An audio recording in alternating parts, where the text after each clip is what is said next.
René Guénon, le théosophisme, histoire d'une pseudo-religion. Chapitre 13, le théosophisme et les religions. Avant de reprendre l'historique du théosophisme, il est encore deux questions que nous voulons traiter brièvement. La première est celle de l'attitude du théosophisme à l'égard des religions. La seconde se rapporte à l'existence du serment dans la société théosophique. Sur le premier sujet, nous avons vu que Madame Blavatsky présentait sa doctrine comme l'essence et l'origine commune de toutes les religions, sans doute parce qu'elle avait emprunté quelque chose à chacune d'entre elles. Nous avons dit aussi qu'on admet indistinctement, dans la section exotérique, des personnes de toutes les opinions. On se vante d'y faire preuve d'une tolérance sans bornes, et Madame Blavatsky, pour bien montrer qu'aucun membre de la société n'a le droit de forcer un autre membre à adopter ses opinions personnelles, cite ce passage des règlements. Il est interdit aux agents de la société mère de témoigner en public, soit en parole, soit en action, quelque préférence ou quelque hostilité pour l'une ou l'autre secte, religieuse ou philosophique. Tous ont également le droit de voir les traits essentiels de leurs croyances religieuses exposés devant le tribunal d'un monde impartial. Et aucun agent de la société n'a le droit, en sa qualité d'agent, de prêcher à une réunion de membres ses vues et ses croyances sectaires, à moins que son auditoire ne soit composé de ses coreligionnaires.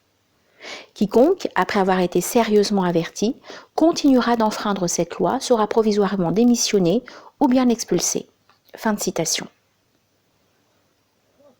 C'est cet article que quelques théosophistes devaient plus tard reprocher à Madame Besant d'avoir violé, en propageant une religion particulière de son invention. Sur quoi, M. Leadbeater leur fit observer avec une certaine rigueur que cette politique est l'affaire de la présidente et non la leur, que celle-ci, en tant que présidente, en sait beaucoup plus long qu'eux, à tous les points de vue, et qu'elle avait sans doute d'excellentes raisons que ses membres ignoraient complètement. Fin de citation. Ainsi, les dirigeants de la société sont au-dessus des lois, qui n'ont sans doute été faites que pour les simples membres et les agents subalternes. Dans ces conditions, il est bien douteux que la tolérance qu'on proclame si haut soit toujours strictement respectée. Du reste, même si l'on s'en tient à ce qui se trouve dans les ouvrages faisant autorité dans la société théosophique, on est bien forcé de constater que l'impartialité y fait souvent défaut. Nous avons déjà signalé l'antichristianisme avéré de Madame Blavatsky, qui n'était sans doute dépassé que par son anti-judaïsme. D'ailleurs, tout ce qui lui déplaisait dans le christianisme, c'est au judaïsme qu'elle en attribuait l'origine. C'est ainsi qu'elle écrivait « Toute l'abnégation qui fait le sujet des enseignements altruistes de Jésus est devenue une théorie bonne à être traitée avec l'éloquence de la chair, tandis que les préceptes d'égoïsme pratiques de la Bible mosaïque, préceptes contre lesquels le Christ a tant prêché en vain, se sont enracinés dans la vie même des nations occidentales. Les chrétiens bibliques préfèrent la loi de Moïse à la loi d'amour du Christ. L'Ancien Testament, qui se prête à toutes leurs passions, sert de base à leur loi de conquête, d'annexion et de tyrannie. » Fin de citation. Et encore, deux points ouvrez les guillemets, il faut convaincre les hommes de l'idée que si la racine de l'humanité est une, il doit y avoir une seule vérité, qui se retrouve dans toutes les religions diverses, excepté pourtant dans la religion juive, car cette idée n'est pas même exprimée dans la Kabbale. Fin de citation. C'est la haine pour tout ce qu'on peut qualifier de judéo-chrétien qui amena l'entente à laquelle nous avons fait allusion entre Madame Blavatsky et l'orientaliste Burnouf. Pour tous deux, le christianisme ne valait rien, parce qu'il avait été judaïsé par saint Paul. Et il se plaisait à opposer cette prétendue déformation aux enseignements du Christ qu'il présentait comme une expression de la philosophie arienne, soi-disant transmise par les bouddhistes aux Esséniens. C'est sans doute cette communauté de vues qui fit dire aux théosophistes que la brillante intelligence de M. Émile Burnouf s'était élevée de son propre vol à des hauteurs qui confinent aux fières altitudes d'où rayonne l'enseignement des maîtres de l'Himalaya. Mais ce n'est pas tout, et nous allons maintenant voir Sinnett, qui fut toujours inspiré directement par Madame Blavatsky sous le masque des maîtres. S'attaquer non plus à la seule religion juive, mais à toutes les religions en général, sans même en accepter le bouddhisme exotérique. On le cite. Les idées religieuses, selon les théologiens, et les facultés spirituelles, selon la science ésotérique, sont choses complètement opposées.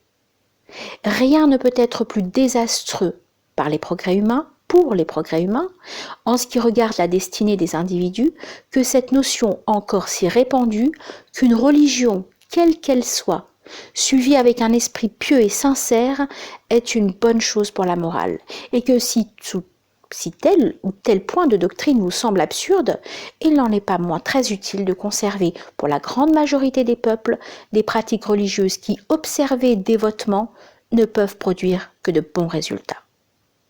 Certainement, toutes les religions se valent.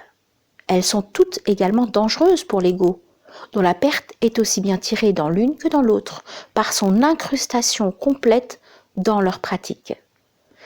Et ici, on ne fait aucune exception, même pour les religions qui n'ont à leur actif que bonté, douceur, mansuétude, pureté de mœurs, et dont l'esprit large et tolérant n'a jamais permis qu'une goutte de sang humain fût répandue pour la propagation de doctrines qui ne se sont apposées au monde que par la seule force de l'attraction et de la persuasion.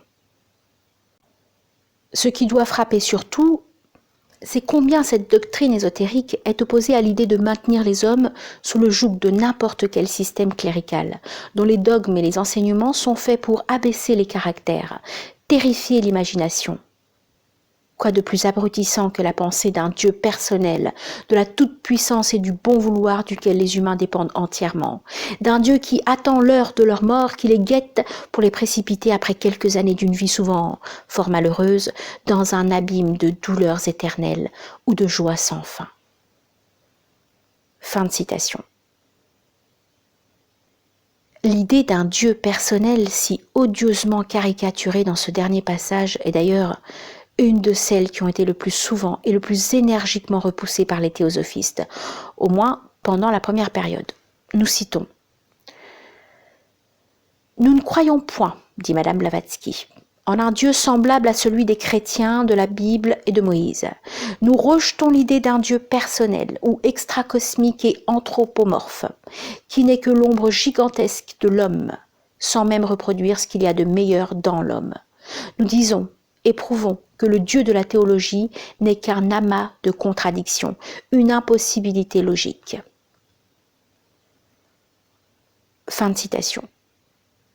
En voilà assez pour qu'on soit fixé sur la valeur de cette assertion si souvent répétée par les chefs de la société théosophique et d'après laquelle des adhérents de toutes les religions ne trouveraient dans les enseignements de cette société rien qui pût offenser leurs croyances. Elle ne cherche pas à éloigner les hommes de leur propre religion, dit Madame Besan, mais elle les pousse plutôt à rechercher l'aliment spirituel dont ils ont besoin dans les profondeurs de leur foi. La société attaque non seulement les deux grands ennemis de l'homme, la superstition et le matérialisme, mais partout où elle s'étend, elle propage la paix et la bienveillance, établissant une force pacificatrice dans les conflits de la civilisation moderne. Fin de citation. On verra plus tard ce qu'est le christianisme ésotérique des théosophistes actuels. Mais il est bon aussitôt, après les citations que nous venons de faire, de lire cette page extraite d'un ouvrage de M. Leadbeater. Début de citation. Pour faciliter la surveillance et la direction du monde, les adeptes l'ont divisé en districts, à peu près comme l'Église a divisé son territoire en paroisses, avec cette différence que les districts ont quelquefois la dimension d'un continent. Sur chaque district préside un adepte, comme un prêtre dirige sa paroisse. De temps en temps, l'Église tente un effort spécial qui n'est pas destiné au bien d'une seule paroisse, mais au bien général. Elle envoie ce que l'on appelle une mission à l'intérieur, en vue de ranimer la foi et de réveiller l'enthousiasme dans un pays entier. Les résultats obtenus ne rapportent aucun bénéfice aux missionnaires, mais contribuent à augmenter l'efficacité du travail dans chaque paroisse. À certains points de vue, la société théosophique ressemble à une pareille mission, et les divisions naturelles faites sur la terre par les diverses religions correspondent aux différentes paroisses. Notre société paraît au milieu de chacune d'elles, ne faisant aucun effort pour détourner les peuples de la religion qu'ils pratiquent, essayant au contraire de la leur faire mieux comprendre et surtout de la leur faire mieux vivre, souvent même les ramenant à une religion qu'ils avaient abandonnée en leur en présentant une conception plus élevée. D'autres fois, des hommes qui, bien que d'un tempérament religieux, n'appartenaient à aucune religion parce qu'ils n'avaient pu se contenter des explications vagues de la doctrine orthodoxe, ont trouvé dans les enseignements théosophiques un exposé de la vérité qui a satisfait leur raisonnement et à laquelle ils ont pu souscrire grâce à sa large tolérance. Nous avons parmi nos membres des jaïnes, des parsis, des israélites, des mahométans, des chrétiens, et jamais aucun d'eux n'a entendu sortir de la bouche d'un de nos instructeurs un mot de condamnation contre sa religion. Au contraire, dans beaucoup de cas, le travail de notre société a produit un véritable réveil religieux là où elle s'est établie. On comprendra facilement la raison de cette attitude en pensant que toutes les religions ont eu leur origine dans la confrérie de la Loge Blanche. Dans son sein existe, ignoré de la masse, le véritable gouvernement du monde. Et dans ce gouvernement se trouve le département de l'instruction religieuse. Le chef de ce département, c'est-à-dire le Bodhisattva, a fondé toutes les religions, soit lui-même, soit par l'intermédiaire d'un disciple, adaptant son enseignement à la fois à l'époque et au peuple auquel il le destinait. Fin de citation. Ce qu'il y a ici de nouveau par rapport aux théories de Madame Blavatsky sur l'origine des religions, c'est seulement l'intervention du Bodhisattva. Mais on peut constater que les prétentions extravagantes de la société théosophique n'ont fait qu'aller en augmentant. À ce propos, nous mentionnerons encore, à titre de curiosité, d'après le même auteur, les multiples initiatives de tout genre que les théosophistes mettent indistinctement sur le compte de leurs adeptes. Ouvrez les guillemets. On nous dit qu'il y a quelques centaines d'années, les chefs de la Loge Blanche ont décidé qu'une fois tous les 100 ans, pendant le dernier quart de chaque siècle, un effort spécial serait fait pour venir en aide au monde d'une manière quelconque. Certaines de ces tentatives sont facilement reconnaissables. Tel est, par exemple, le mouvement imprimé par Christian Rosenkreuz au XIVe siècle, en même temps que Tsongkhapa réformait le bouddhisme du Nord. Telles sont encore en Europe la Renaissance dans les arts et les lettres, au XVe siècle, et l'invention de l'imprimerie. Au XVIe siècle, nous avons les réformes d'Akbar aux Indes, en Angleterre et ailleurs la publication des ouvrages de Lord Bacon, avec la floraison splendide du règne d'Élisabeth. Au XVIIe siècle, la fondation de la Société royale des sciences en Angleterre et les ouvrages scientifiques de Robert Boyle, et d'autres, après la Restauration. Au XVIIIe siècle, on essaya d'exécuter un mouvement très important, dont l'histoire occulte sur les plans supérieurs n'est connue que d'un petit nombre, qui malheureusement échappa au contrôle de ses chefs et aboutit à la Révolution française. Enfin, nous en arrivons au XIXe siècle à la fondation de la Société théosophique. Fin de citation. Voilà certes un beau spécimen de l'histoire accommodée aux conceptions spéciales des théosophistes. Que des gens ont dû être, sans s'en douter le moins du monde, des agents de la Grande Loge Blanche.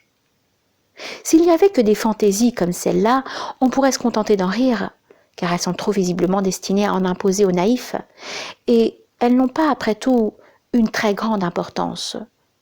Ce qui en a bien l'avantage, et ce que la suite montrera, c'est la façon dont les théosophistes entendent s'acquitter de leur rôle de missionnaires, notamment dans le district qui correspond au domaine du christianisme.